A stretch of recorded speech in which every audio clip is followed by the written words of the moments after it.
Hello friends, hope you're well. Welcome to this week's Dirt Report, the Tech and Telco Weekly News Show.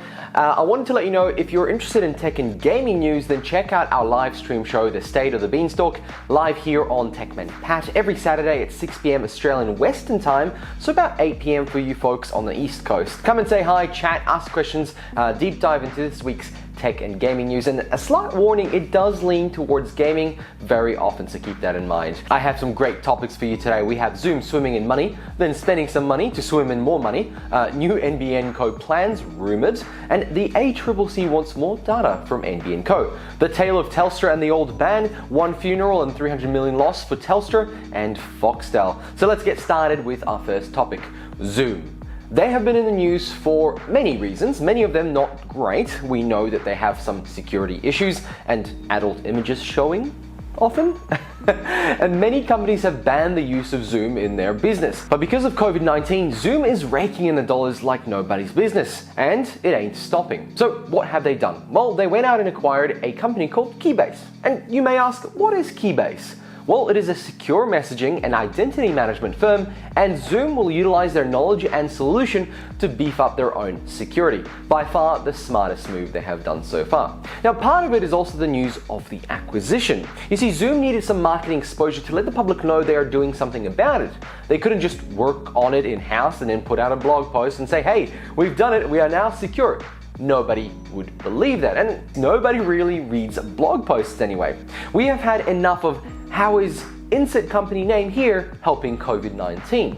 Well, I believe this is in part a strategic marketing move, showing that Zoom has some smart cookies in there after all. Well, let me know in the comments below how your experience with Zoom has been so far. They are one of the only services at the moment that offer up to 30 simultaneous video feeds on the one page. Even though Microsoft Teams update is coming this month, they will only be adding up to 9, but they have promised that maybe in the future it'll be up to 40 or 50 or whatever the number they choose. I mean, at some point, what's the point of having all these people in a live call when you're only listening to the few? But to note, I have actually got an answer to that question, because when you're actually speaking to a lot of people, when a speaker is there, they get a lot of feedback from people. Like right now, I'm getting no feedback from anyone, but when you do speak to somebody and you speak to a group of people, you actually get to see their faces, their reactions to the words they say. If you're a comedian, it makes a lot of sense to see, if people are laughing.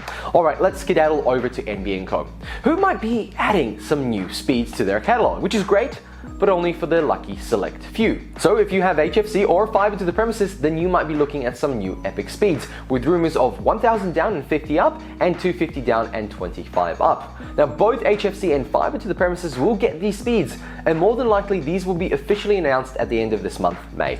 But how much will it cost? Well, let's have a look at this table. If we look at the effective charge of the 1000 down plan, which is the wholesale price at $80, this might mean that you, as the customer of an RSP, could pay between $150 to $250 per month. My concern here is that out of those fiber to the premises connections and HFC connection, there is a small number of people who'd even bother purchasing such plans. In saying that, however, this is not the worst price for gigabit speeds, and after all, I'd love to purchase it myself. Now, let me know in the comments below if you think this would be a reasonable price for such a plan, and if you would buy it, obviously if you have fiber to the premises or HFC. All right, let's move on. In 2017, the Australian Competition and Consumer Commission, you may know them as the ACCC, launched its project to measure internet performance. Now, Sam Knows was appointed to supply their white boxes to internet users in Australia to measure the quality and experience for fixed-line internet.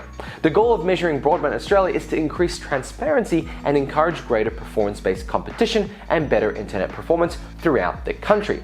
Now, today, and in part by a report from February 8th, the ACCC is still chasing NBN Co to get more information about the underperforming connections. You see, the ACCC classifies the service as underperforming if no more than 5% of the speeds conducted over the service achieved a speed that was above 75% of maximum planned speed.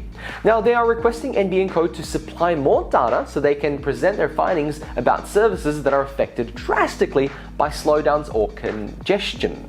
So what's changed this week? Well, ACCC is now requesting NBN Co to supply data on all fiber to the whatevers, including HFC, per provider. The idea of this is that nothing really changes in the world of NBN unless there is a report and some hard data, which is something obviously we want to keep an eye on.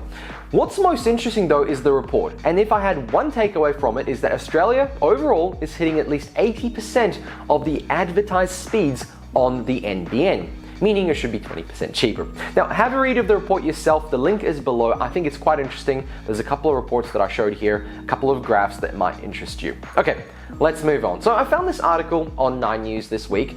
When I read it, I made this face and went on about my day. But I did bookmark it, and here it is.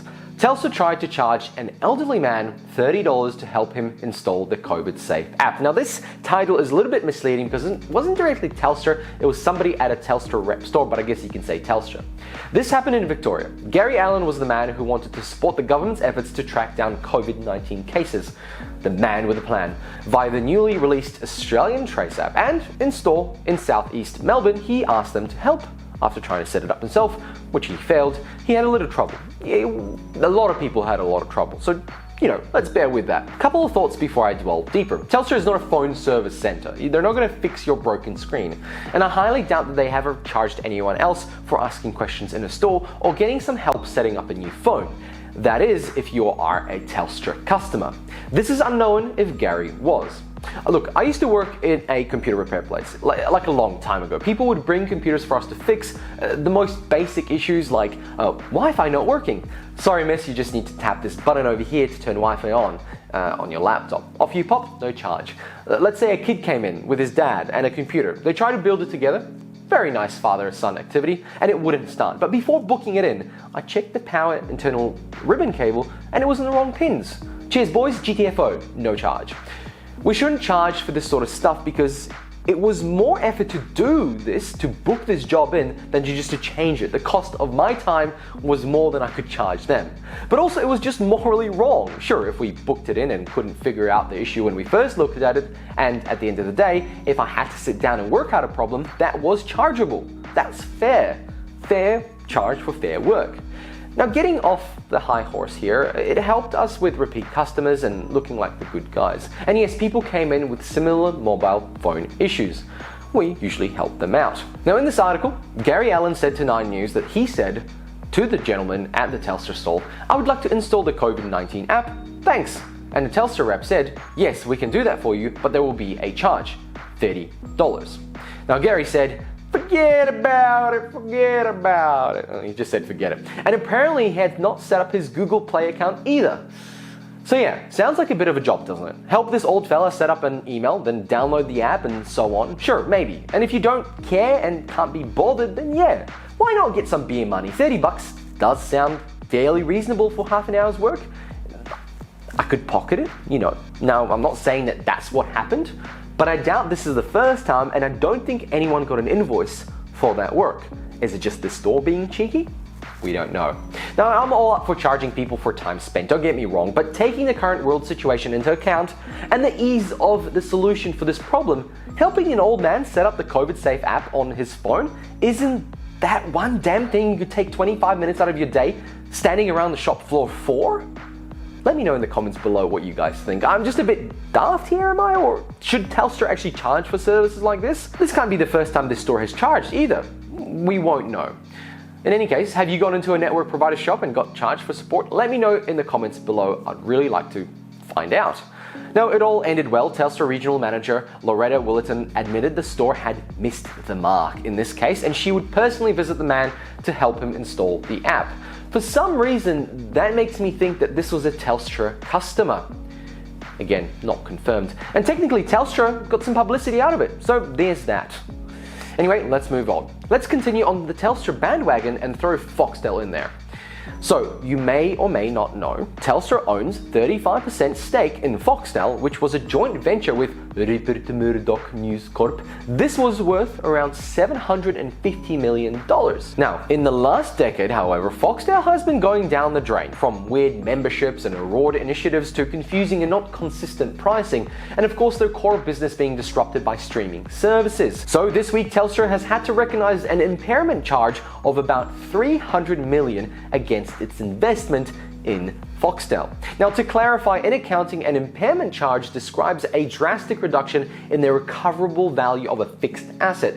Impairment can occur due to change in legal or economic circumstances, as seen here, or as a result of a casualty loss from unforeseen hazards. Well, the $700 million valuation dropped by $450 million, almost half. And here is what the Telstra CEO Andrew Penn said in a statement. Foxtel has been bracing industry disruption for several years, and the COVID pandemic is obviously having an impact as global sports are put on hold. Pubs are temporarily closed, and advertisers are forced to carefully reconsider their investments. So Foxtel has been on the downhill roll for a while. The COVID-19 crisis only made things worse for them. Let's see how long they last before Foxtel is up for sale. Who would even buy such a weird service? My hope is that they double down on sports, drop the TV shows and movies, and in this economy, you have to specialize. You cannot be everything for everyone. It's just not going to work. You're not going to be good at anything. Let me know in the comments below what kind of offers Foxtel has made for you to stay. I've heard people with very low plans receiving everything just to stay, especially if you had a sports-only package. Since there's no sports, they're throwing in everything for you. And let me know in the comments below what you think Foxtel should do to survive. I'd really like to know your opinion on that. And that's it for this week. Thank you very much for watching. Hope you enjoyed this week's Dirt Report. Let me know in the comments below what other topics I should cover for next week that I might have missed this week or somewhere in between. Let me know. And remember, if you like this video, then tap that like button. And if you'd like to see more content like this, please consider subscribing. It really helps this channel. Thanks for watching, and bye!